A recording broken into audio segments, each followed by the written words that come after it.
s'est-il réellement passé à la croix?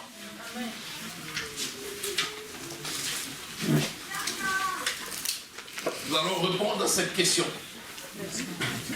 ce matin de Pâques. Parce que l'œuvre de la croix, la prédication de la croix est une folie pour ceux qui périssent. Mais pour nous qui avons la foi,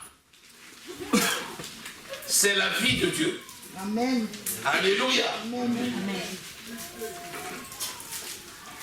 Seigneur, nous saluons ta présence au milieu de nous. Amen. Alléluia.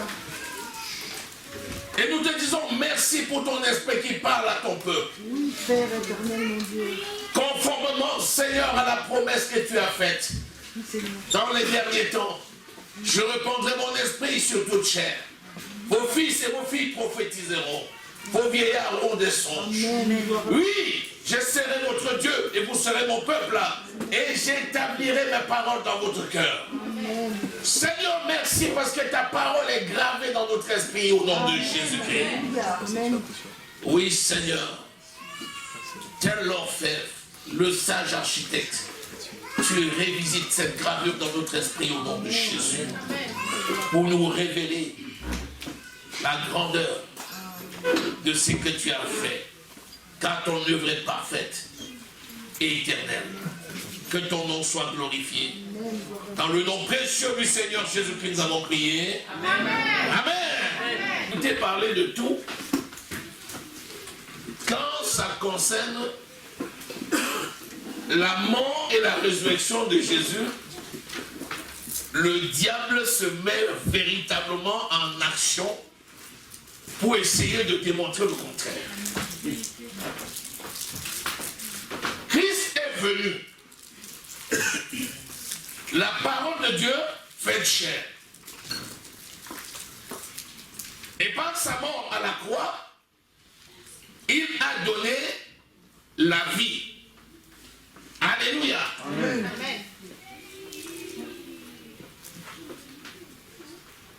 Il a fallu qu'il vienne avant d'accomplir l'œuvre du sacrifice. C'est aussi pour ça que nous célébrons tellement Christ venu en chair pendant les fêtes de Noël. Mais Christ serait venu en chair. Il ne serait pas mort. Jamais nous n'aurions reçu la vie. Amen.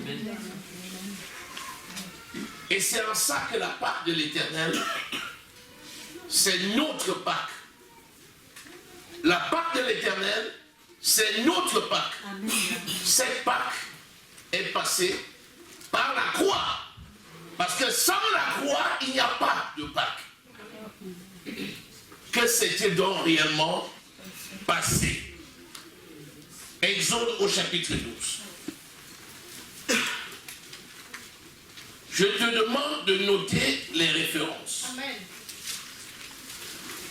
Parce que tu vas méditer et révisiter cette prédication pour grandir dans la révélation du mystère de la croix. Amen. Parce que tout le secret de ta vie de prospérité réside là-dedans. Chapitre 12, nous allons lire les versets 21 au verset 25. Moïse appela tous les anciens d'Israël et leur dit, conformément à la recommandation qu'il avait reçue de Dieu, allez prendre du bétail pour vos familles et immoler la Pâque. Vous prendrez ensuite le bouquet d'hysope, vous le tremperez dans le sang qui sera dans le bassin, et vous toucherez le linteau et les poteaux de la porte avec le sang qui sera dans le bassin. Nul de vous ne sortira de sa maison jusqu'au matin. Verset 23. Quand l'Éternel passera pour frapper l'Égypte, et verra le sang sur le linteau et sur les deux poteaux, l'Éternel passera par-dessus la porte, et il ne permettra pas aux destructeurs d'entrer dans vos maisons pour frapper. Vous observerez cela comme une loi pour vous et pour vos enfants à perpétuité. Quand vous serez entrés dans le pays que l'Éternel vous donnera selon sa promesse, vous observerez cet usage sacré. Et lorsque vos enfants vous diront, que signifie pour vous cet usage? Vous répondrez, verset 27, c'est le sacrifice de Pâques en l'honneur de l'Éternel qui a passé par-dessus les maisons des enfants d'Israël en Égypte lorsqu'il frappa l'Égypte et qu'il sauva nos maisons. Le peuple s'inclina et se prosterna.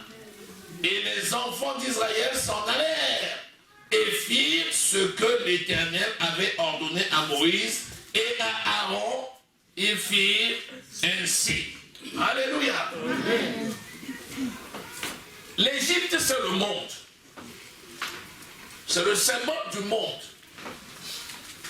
Et le peuple d'Israël, c'est le symbole de l'ensemble des chrétiens.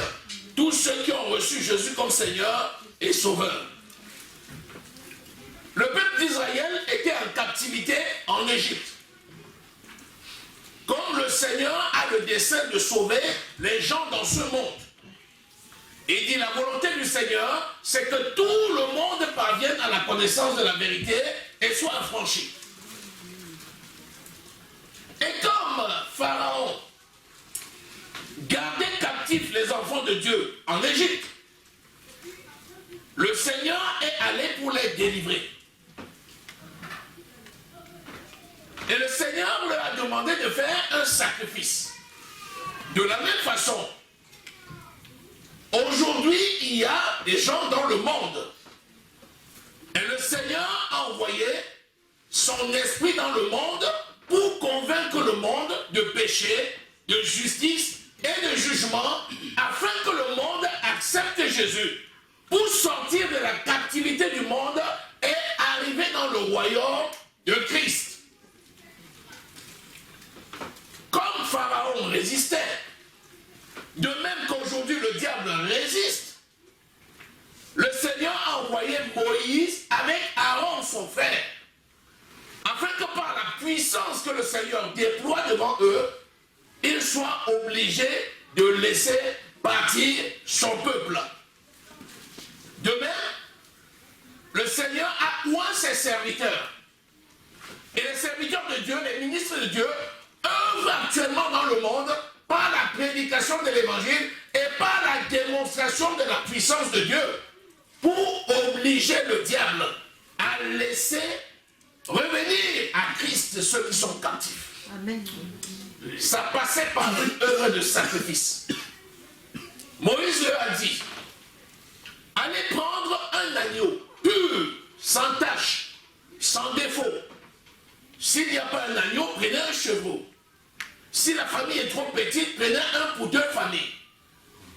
Vous immolerez cet agneau pur. Cet agneau pur préfigurait Jésus.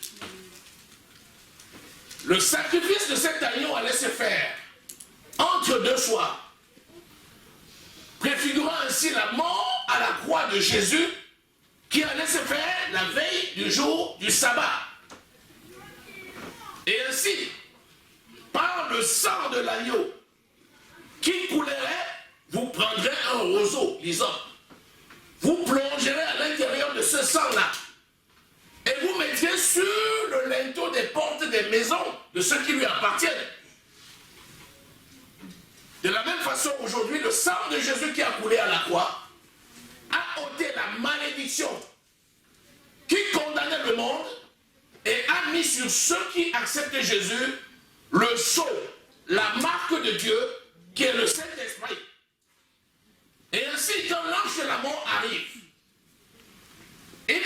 ceux qui n'ont pas ce sceau. C'est pourquoi Satan et ses démons touchent facilement les païens. Mais quand ils rencontrent les enfants de Dieu, ils identifient les enfants de Dieu par la gloire de Dieu qui rayonne en eux, la puissance du Saint-Esprit qui les tient.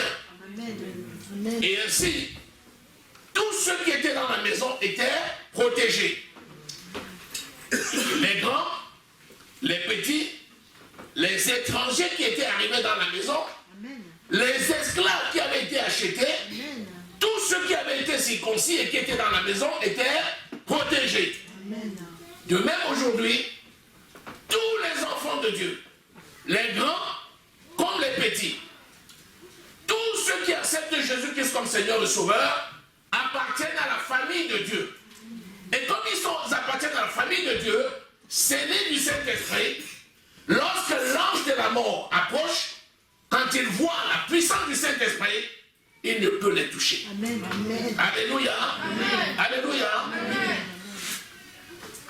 Quand vos enfants demanderont, qu'est-ce que vous faites? Vous leur direz, c'est la Pâque de l'Éternel. C'est la célébration de la Pâque de l'Éternel. Je vais te faire remarquer ici. Tous ceux qui étaient dans la maison devaient manger la viande de l'agneau et devaient être protégés par le sang. Tous. C'était ça, la Pâque de l'Éternel. Et Jésus, plus tard, lorsqu'il est avec ses disciples, lorsqu'il allait à Jérusalem, il a organisé un repas avec ses disciples et il leur dit ceci: chaque fois que vous vous réunirez, vous célébrerez la Sainte Seine en mémoire de moi jusqu'à ce que je vienne. Prenez-en tous. C'est pourquoi notre Sainte Seine, c'est la célébration de la Pâque de l'Éternel, la célébration de la mort de Christ à la croix, de la victoire sur le péché, de la victoire sur la mort, de la résurrection de Christ et de la vie éternelle. Alléluia. Amen. Personne ne doit en être privé. Quand vous lisez les versets 42 à 45, à 50, Exode 12, 42 à 50, il nous dit, tous ceux qui sont dans la maison étaient protégés parce qu'ils avaient mangé la viande de cet agneau, c'est le corps de Christ, et ils avaient été protégés par le sang de l'agneau. Et donc tous étaient protégés. Alléluia. Amen. C'est pourquoi il dit, vous le célébrerez à perpétuité, c'est-à-dire une célébration qui n'a pas de fin. Et c'est ce que tu fais aujourd'hui. Gloire, honneur et louange à notre Dieu. Amen. Amen. Acclame le Seigneur Jésus.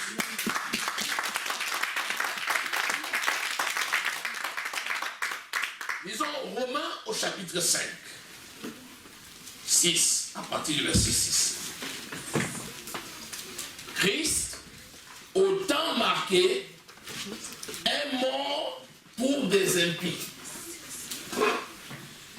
Christ, au temps marqué, est mort pour des impies.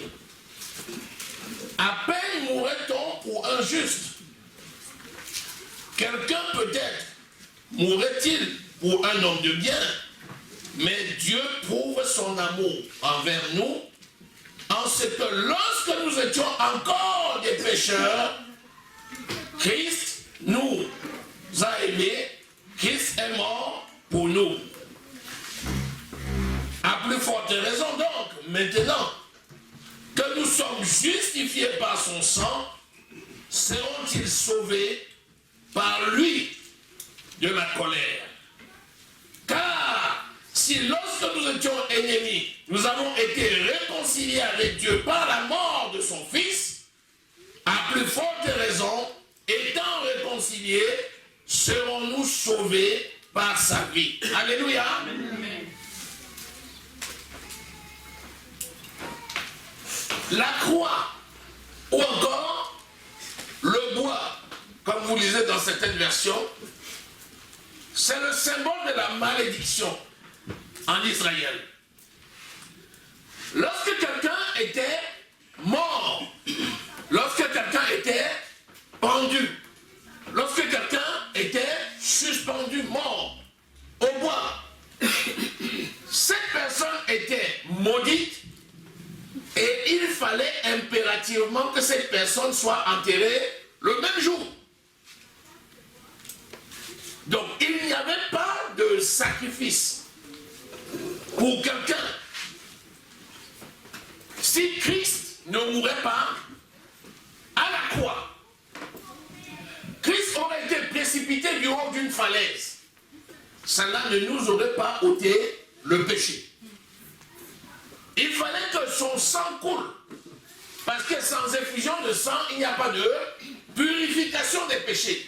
Mais ce sang ne devait couler qu'à la croix. Parce que c'était le lieu qui symbolisait la malédiction. Au temps de Moïse, l'agneau avait été immolé sur l'autel. On prenait un caillou, un endroit, c'était l'autel, et c'est là qu'on immolait l'agneau. Si l'agneau n'avait pas été immolé sur l'autel, cela n'avait pas la signification de la purification. De la même façon, Jésus devait mourir à la croix, parce que la croix, c'est l'autel sur lequel Jésus est venu mourir pour annuler les autres sacrifices qui se faisaient au temps de Moïse. Il fallait faire chaque sacrifice pour chaque circonstance. Et le principal sacrificateur devait entrer dans un lieu qu'on appelait le lieu très saint, une fois par an, dans le tabernacle. Et quand le sacrificateur, le principal sacrificateur entrait là-dedans, on lui mettait une corde autour de la hanche avant qu'il n'entre. Il prenait un animal bon, sans défaut, il immolait l'animal, il aspergeait le sang sur lui et il aspergeait le sang sur le peuple.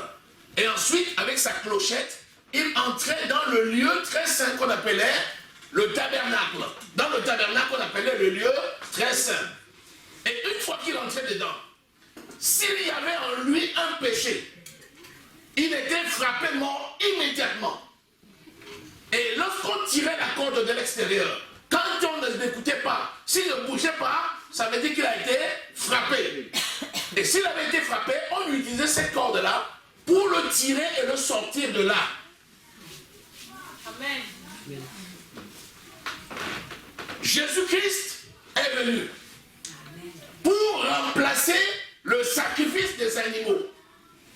Et c'est pour ça que Jean-Baptiste, qui était venu préparer les voies du Seigneur, dit dans Jean, au chapitre 1er, verset 23, lorsqu'il était avec ses disciples, André, Philippe, et il a vu Jésus qui venait, il a dit à ses disciples, le voilà, voici l'agneau de Dieu qui ôte le péché du monde. Amen. Et quand André a écouté ça, Philippe a écouté ça, ils ont suivi Jésus.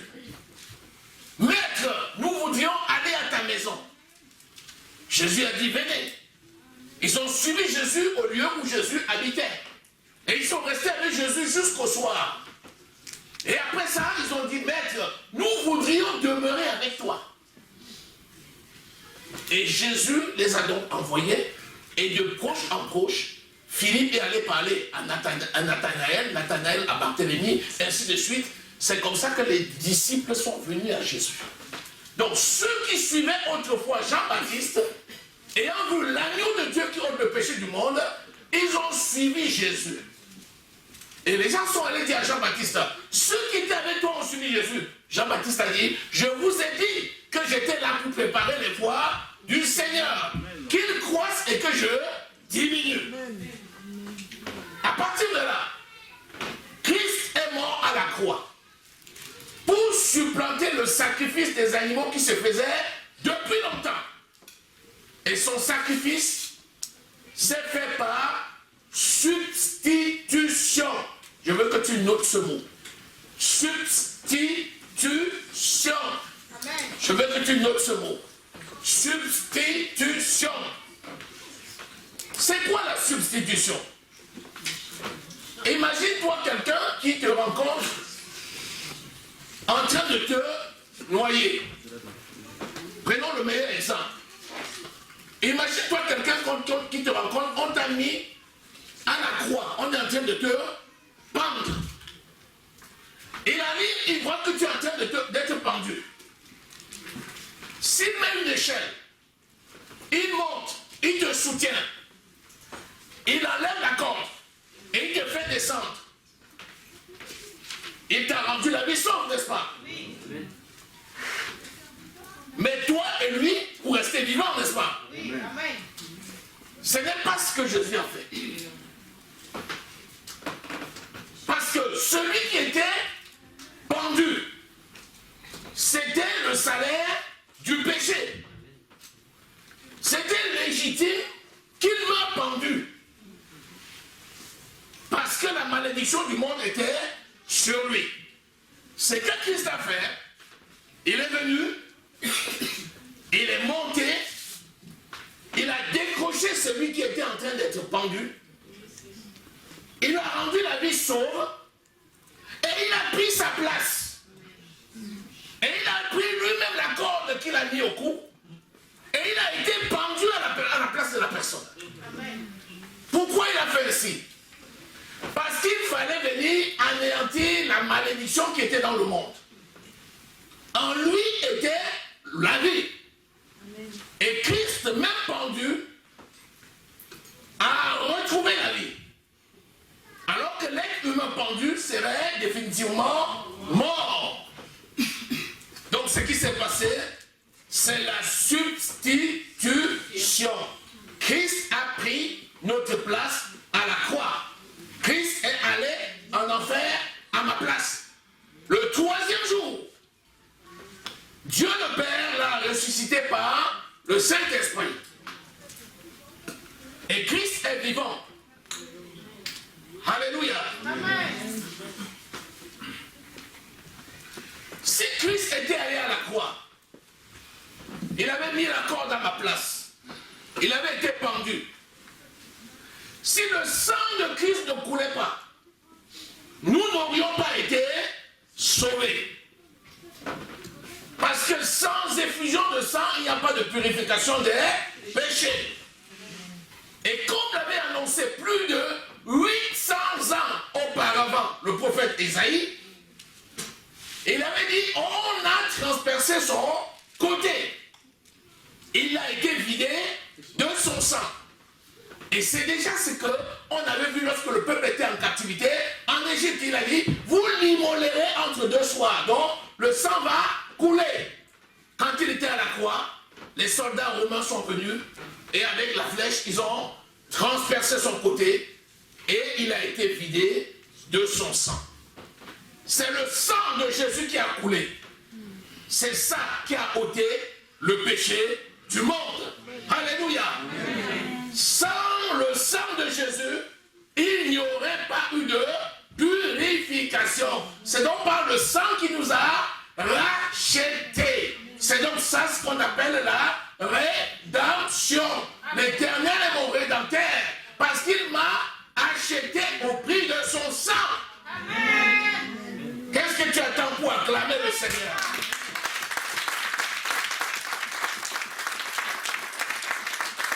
Alléluia.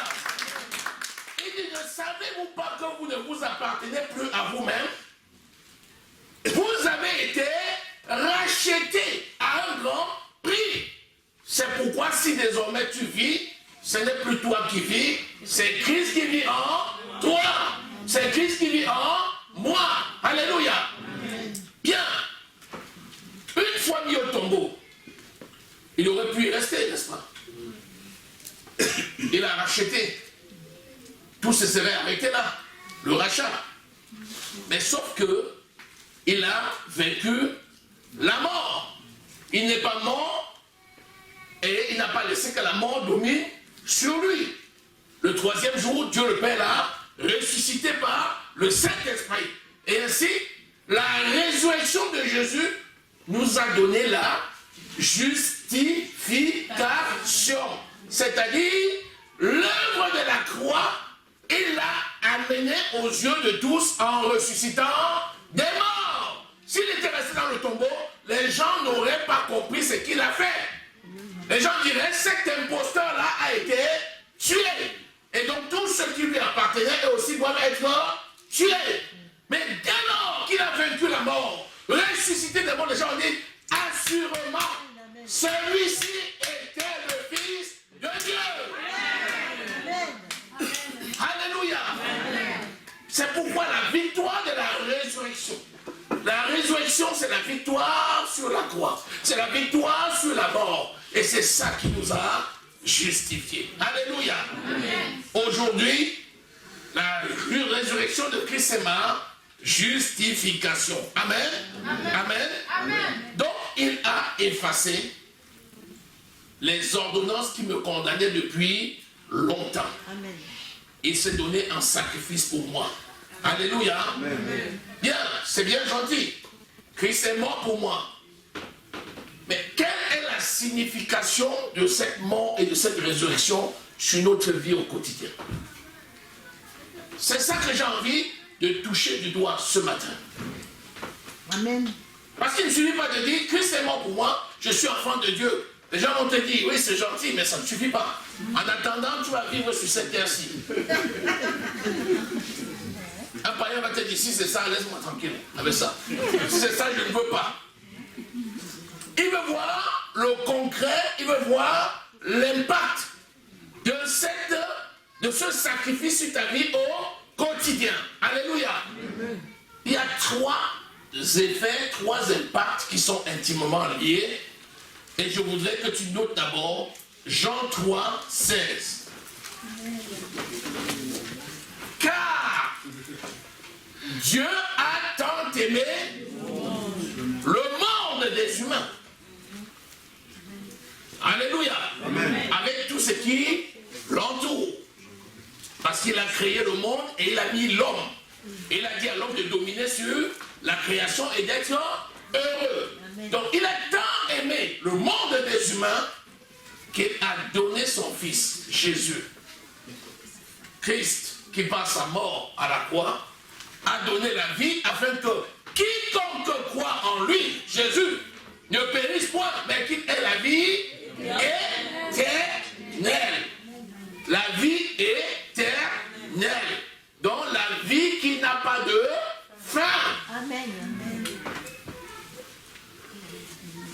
La première conséquence de l'œuvre de la croix, c'est la vie éternelle que nous avons en Jésus-Christ. Et il nous a donné cette vie éternelle, pourquoi? Afin que nous lui ressemblions pour donner aux autres la vie que nous avons reçue. Acte 4, verset 12. Il n'y a de salut en aucun autre, car il y a sous ce soleil aucun autre nom qui a été donné parmi les hommes par lequel nous devions être sauvés.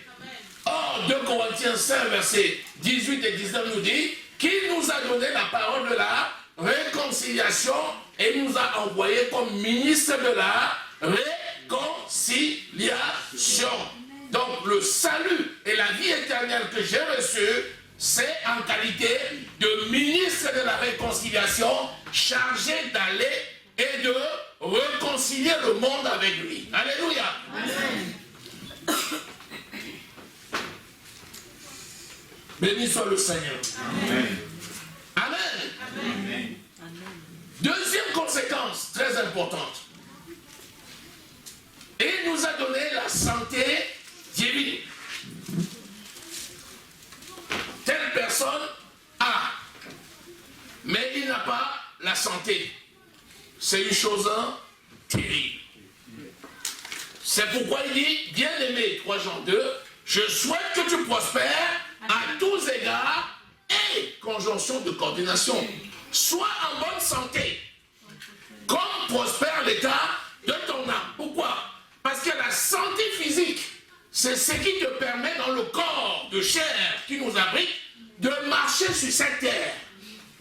En attendant, tu es sur cette terre. Tu dois te lever et tu dois marcher, aller et venir, subir ce qui se passe dans ce monde. Il faut pouvoir dominer. Il faut déjà que tu sois bien dans ton corps. Il dit, lui, par ses meurtrissures à la croix, vous avez été guéris. Vous avez été guéris. Amen. La maladie ne fait pas partie du plan de Dieu pour la vie de ses enfants. Amen.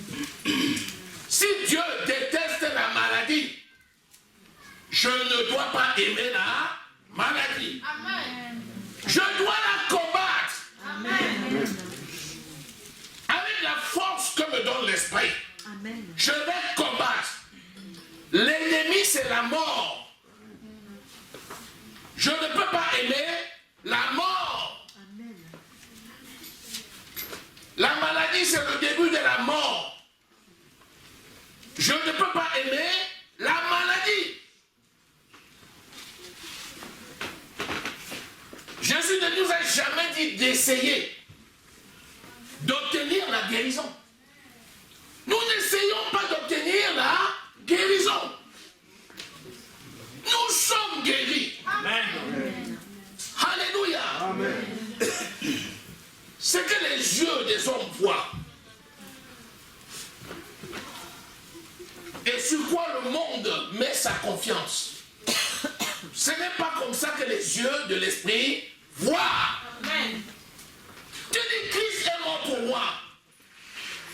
Lui qui n'a pas commis de péché, il s'est fait pécher pour moi. Il est mort à la croix et par ses meurtrissures, j'ai été guéri. Même si tu touches la tumeur avec ton doigt, tu meurs. Tu n'as pas de pouvoir sur moi. Amen. Christ est mort pour moi. Par ses meurtrissures, j'ai été guéri. Même si tes yeux voient quelque chose, c'est un mirage. Amen. Ésaïe 35. C'est un mirage. Amen. Il a transformé les mirages en étang. Alléluia. Ça veut dire que ce qui est un leurre va finir par s'en aller. Amen. Va finir par s'évanouir. Va finir par disparaître. Alléluia. Amen. Retenez ceci. L'évangile de la croix est une folie pour ceux qui périssent. Nul ne peut juger les œuvres de Dieu si ce n'est pas l'Esprit de Dieu. Quand tu vas voir les choses avec tes yeux spirituels, le païen qui est autour doit voir que tu es un fou. Si on t'a pas encore dit que tu es fou, c'est que tu n'as pas encore assez fait. Et tu dis, je me porte très bien. Le gars dit, comment? Voilà les analyses. Non? Tu as le cholestérol. Tu dis qui? Moi? Cholestérol? Je suis qui? Moi? Mais non. Je vais très bien. Christ est mort pour moi. Amen. Par ses meurtrissures, j'ai été guéri. Amen. Tu n'auras pas fini de parler quand le cholestérol va se normaliser. Alléluia. Amen. Le biologiste va te dire un jour, mais qu'est-ce que tu as fait? C'est normal maintenant. Tu vas dire, je savais. Puisqu'il faut pour eux, dans le monde, qu'ils voient ce qui est normal sur la biologie. Pourquoi? Mais toi, tu n'es pas comme ça. Amen. Alléluia. Amen. L'enchantement ne peut rien contre Israël. Amen. Nombre 23, 23. La maladie ne peut rien contre toi. Ce que Dieu a dit, c'est la vérité. Alléluia. Amen. Alléluia. Amen. Alléluia. Amen. On dit, mais celui-là, il a un cancer depuis 30 ans. Mais on dirait que le cancer ne fait rien sur lui. Parce qu'il y a longtemps que les gens attendaient que le cancer se développe. Le gars se porte comme un chat. Depuis 30 ans, il monte, il descend, il prêche des projets. Les gens disent, mais il a quelque chose. Il a quelque chose. Oui, il a quelque chose. Il a la santé divine. Amen. Alléluia.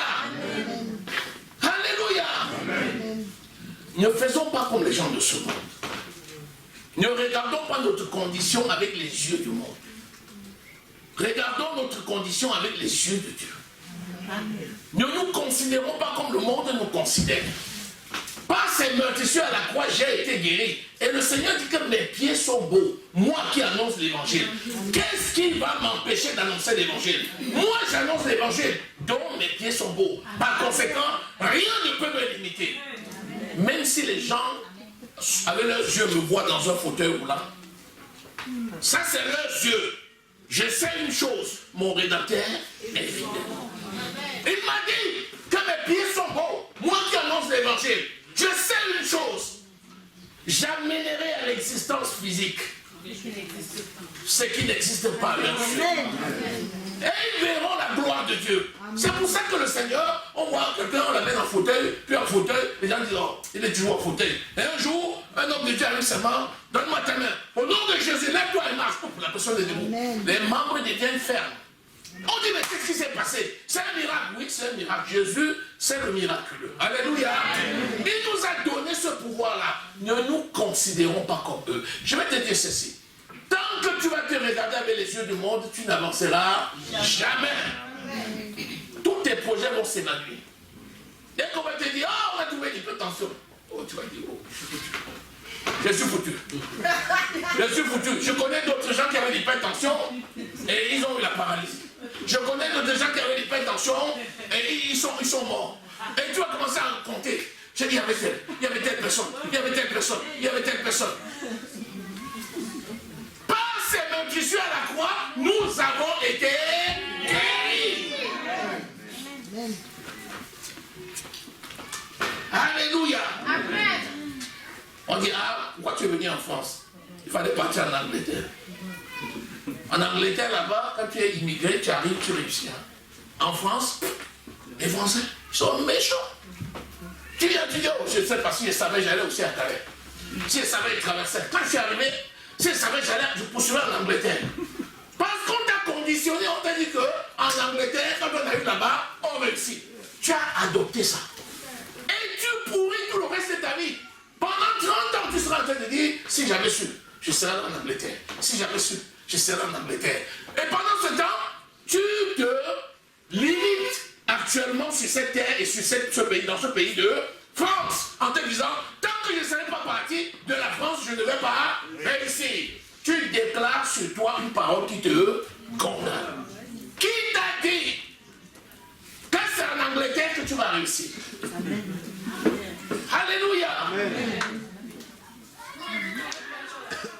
Chez les Philistins, Isaac lui aussi partait en Égypte. Il y avait la sécheresse, tout le monde partait. Tout était sec. Quand on dit sec, sec. Tout le monde prenait les affaires, tout le monde partait. Il y avait des réserves en Égypte. Isaac aussi s'est levé pour partir. Dieu lui a dit, tu pars où? Reste là. Il dit, Seigneur. Il dit, je te dis de rester là. Il dit, pourquoi, Seigneur? Le Seigneur dit, parce que quand les gens seront partis, je te donnerai tout le pays. Alléluia. Amen. Amen. Le Seigneur, par ses meurtrissures à la croix, nous a guéris. Il t'a donné la guérison à tout point de vue. Amen. Amen. Ce que la parole de Dieu a dit, c'est ça qui est la vérité. Amen. Amen. C'est ça qui est la vérité. C'est ça qui est la vérité. C'est ça qui est la vérité. C'est ça qui est la vérité. Alléluia. La troisième chose qu'il a fait, Christ nous a enrichis. Passe à moi. Il nous a enrichis. 2 Corinthiens 8, verset 9. Alléluia. Amen.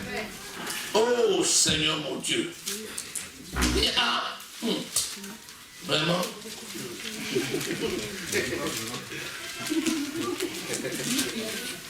Vraiment. Il faut aussi que chacun puisse se débrouiller. Alléluia. Amen. Vous connaissez la grâce de notre Seigneur Jésus-Christ, qui pour vous s'est fait pauvre, de riche qu'il était, afin que par sa pauvreté vous fussiez enrichis. Quand on dit ça, on dit, ah, ça c'est le slogan. Vous avez déjà vu un Dieu qui vient marcher sur terre? Ouais, pas qu'il y a un paradoxe, non. Jésus-Christ c'est Dieu. Jésus-Christ c'est Dieu. C'est Dieu le Fils. Alléluia. Amen. Vous savez, quand tu dis Jésus, c'est Dieu, les gens disent ça, c'est Jésus. Prenez Moïse. Moïse est né où? Moïse est né dans la cour de Pharaon. Moïse est né là-bas.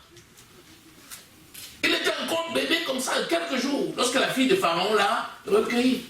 Parce qu'on voulait tuer les fils. Tous les premiers fils, on essayait de les tuer. On avait dit en Égypte aux sages-femmes de tuer tous les garçons. Quand un garçon naissait, il fallait le tuer. Parce qu'ils avaient peur. Ils se disaient que s'il y a beaucoup de garçons, quand ils seront grands, ils vont se révéler. Et ils risquent de délivrer leur peuple. Et ils ont dit, on va tuer. Et puis la maman a accouché en secret. Elle a regardé son beau bébé comme ça. On dit, Moïse était beau de figure. Elle a gardé pendant quelques jours, elle n'en pouvait plus. Elle a préparé une nasse, elle a mis dedans, elle allait laisser sur le coup d'eau. Et elle s'est mise au loin pour regarder son fils et voir ce qu'il deviendrait. Et le Seigneur a fait quelque chose de grand. Amen. Amen. On a vu l'enfant, il était tellement beau. La fille de Pharaon était en train de se baigner de l'autre côté. On lui a dit, il y a un bébé. Elle dit, oh, la fille de Pharaon dit, il est si beau. Oh, celui-ci, je vais l'adopter. Vous voyez le plan de Dieu? Amen. Et comme elle ne pouvait pas donner du lait à un enfant, elle a dit, allez me chercher parmi les Juifs une femme qui puisse allaiter cet enfant pour moi. Et c'est Marie, la sœur de Aaron, la grande sœur de Moïse, qui guettait de loin, qui a vu ça. Elle a couru se proposer, elle est partie chercher la maman même de Moïse. Et la maman même de Moïse est venue, et la fille de Pharaon a payé un salaire à la maman de Moïse pour nourrir Moïse. Il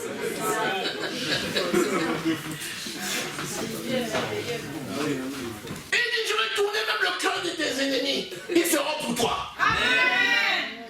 Tu es faveur et grâce. Alléluia. Tu es quelque part, on dit, oh, les gens sont méchants ici. Ils n'aiment pas voir les étrangers. Tu vas arriver, quelqu'un qu'on avait dit méchant, c'est lui qui va prendre ta main et c'est lui qui va te conduire au pays. Amen. Et il a grandi au palais de Pharaon. Et le Seigneur l'a sorti de ce palais de Pharaon. Il s'est retrouvé dans la brousse là-bas avec son beau-père Jéthro pour paître les brebis. Et c'est là-bas que le Seigneur l'appelle pour aller délivrer son peuple. Il est né dans l'abondance. Mais c'est dans la difficulté qu'il a délivré son peuple. Amen. Il était riche. Mais ce qui semblait être une pauvreté, en réalité, Dieu l'avait élevé. Parce qu'il serait resté dans la cour de Pharaon, sa vie n'aurait jamais été la même. Dès qu'il est sorti de là, il s'est retrouvé dans la brousse. C'est là où il a rencontré la gloire de Dieu. Et le Seigneur l'a élevé, l'a élevé, l'a élevé, l'a élevé, l'a élevé, jusqu'à l'utiliser pour sortir d'Égypte, pour traverser le Jourdain. Alléluia. Amen. Le Seigneur nous a enrichis. Amen. Sa parole, c'est la vérité. Amen. Alléluia. Amen. La richesse est d'abord spirituelle. La richesse, ce n'est pas les comptes seulement qu'on touche là, ou les billets, ou bien les chiffres qu'il y a sur ton compte bancaire. Ce n'est pas ça la richesse. La richesse, c'est avant tout spirituel. Parce que celui qui ne conçoit pas n'enfante pas. Alléluia. Amen. Crois que tu es riche. Amen. Amen. Amen. Je vais te poser une question simple. À ton avis, pourquoi deux personnes peuvent avoir le même salaire et avoir deux vies diamétralement opposées? Ils ont le même salaire. Ils sont dans le même pays. Je peux même dire qu'ils sont de la même famille. Ils ont la même condition. Mais ils touchent le même salaire. 10 ans après, il y a un qui est propriétaire d'une ville, l'autre qui est en location. C'est parce que celui qui est en location ne savait pas gérer. C'est ce que le monde dit. Le monde dit, oh, laisse celui-là. Regarde l'autre, il était avec lui, il est maintenant milliardaire. Lui là, il a bouffé ses sous. Non! Non! C'est la grâce de Dieu. Amen. Alléluia. Qu'importe ce que je touche. L'essentiel c'est que tout ce que je possède serve à la gloire de mon Dieu. C'est ça l'essentiel. Alléluia. Et là, je suis riche. Là, je suis... Quand on prêche, quand on parle de la richesse, des gens disent, oh, dans les églises là, les gens, pourquoi ils aiment parler de l'argent comme ça? Vraiment? Est-ce que quelqu'un peut être vraiment consacré à Dieu et puis être en train de parler de l'argent comme ça? Oh, le problème. L'argent, c'est pour qui? Ça, c'est pour Dieu. L'or et l'argent appartiennent à mon Père. Alléluia. S'il me choisit pour être économe de Dieu, je vais refuser? Ah, ton père t'appelle, il te dit, voilà les comptes. Voilà les papiers comptables. Tu as la compétence, gère. Tu vas refuser? Oh. Le problème, c'est quoi? Moi, je ne connais pas leur problème. Moi, je suis un gestionnaire. Alléluia. Toi, la Bible dit que nous sommes économes de Dieu. En tant qu'intendant de Dieu, nous sommes là pour gérer les finances de Dieu. Qui t'a dit donc que tu es pauvre? Qui t'a trompé? Jésus, de riche qu'il était, s'est fait pauvre afin que nous soyons riches. Parce que s'il n'était pas allé à la croix en tant qu'humain, il ne nous aurait pas donné toute cette richesse. C'est en ça qu'il s'est fait pauvre. Mais est-ce que le fait d'être à la croix, ça a enlevé quelque chose de sa spiritualité? Non. Non. Amen. Alléluia. Amen. Ça n'a rien enlevé de sa spiritualité. Absolument rien. C'est pourquoi je te demande, aujourd'hui c'est la Pâque. C'est la célébration de la victoire. C'est un repère. Prends ce repère-là encore aujourd'hui. Vous savez que la vie, c'est une succession de l'anniversaire. Aujourd'hui, là, tu dois te rebooster à bloc. Tu sais maintenant qui tu es. Tu sais de nouveau qui tu es. Ne perds pas de vue ce que tu es. Tu n'es pas n'importe qui. Alléluia. Amen. Qui peut te condamner? Personne. Qui condamnera les élus? Christ est mort. Bien plus, il est ressuscité. Personne ne peut te condamner. Alléluia. Alléluia. Amen. Alléluia. Amen. Nous avons choisi le véritable, l'homme fidèle, le Dieu d'amour, le Dieu de paix, le Dieu de miséricorde, celui qui nous tient dans ses mains. Alléluia. Amen. Est-ce que tu es d'accord avec moi? Amen. Acclame le Seigneur. Acclame le roi de roi. Le Seigneur des seigneurs. Alléluia. Amen. Dis, j'ai la vie de Dieu. Et je l'ai en abondance. Au nom de Jésus. Christ est mort pour moi. Christ c'est ma Pâque. Christ c'est ma Pâque. Par sa mort, Christ m'a donné la vie. J'ai la vie de Dieu. La vie éternelle. Au nom de Jésus. Christ a mis ma place. Christ a pris ma place. Aujourd'hui, personne ne peut me confondre. Personne ne peut me condamner. Au nom de Jésus, je suis riche.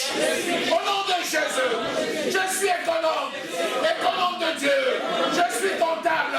Comptable de Dieu. Au nom de Jésus, ma vie est belle. Ma vie est belle. Je suis succès. Je suis succès. Je suis succès. Au nom de Jésus, acclame le Seigneur.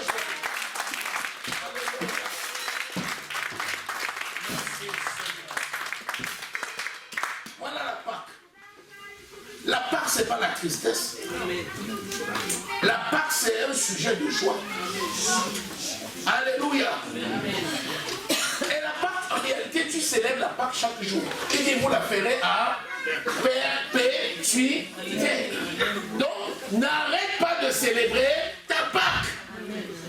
Amen. Amen. Amen. Nous allons